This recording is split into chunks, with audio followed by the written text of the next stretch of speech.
மச்சான் அவன் என்ன பாக்குறாளா பாரு. ஹாய். ஆமாடா பாக்குறாடா.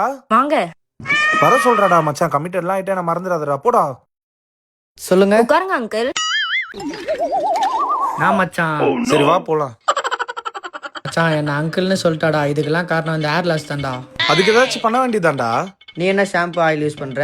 ஃபர்ஸ்ட் ஒரு விஷயம் புரிஞ்சுக்கோ. ஒருத்தருக்கு ஒரு ரீசன்னால ஹேர் லாஸ் ஆகும். அப்புறம் எப்படி ஒரே ஆயில் ஒரே ஷாம்பு யூஸ் பண்ணா உனக்கு ஹேர் growth ஆகும்? நான் மச்சான் பிஹெச்டி முடிச்சிருக்கியா? அதுக்கு நான் பிஹெச்டி முடிச்சிருக்கணும்னு அவசியம் இல்லை. ட்ரையா ஹேர் டெஸ்ட் எடுத்தனால என்ன ரீசன்னால ஹேர் லாஸ் ஆகுது கண்டுபிடிச்சல. அது மட்டும் இல்லை, இது உனக்கு பர்சனலைஸ்டு கிட்ட ரெக்கமெண்ட் பண்ண இந்த ட்ரீட்மெண்ட் எடுத்தா உனக்கு ஹேர் growth ஆகும். இது ட்ரஸ்டடா?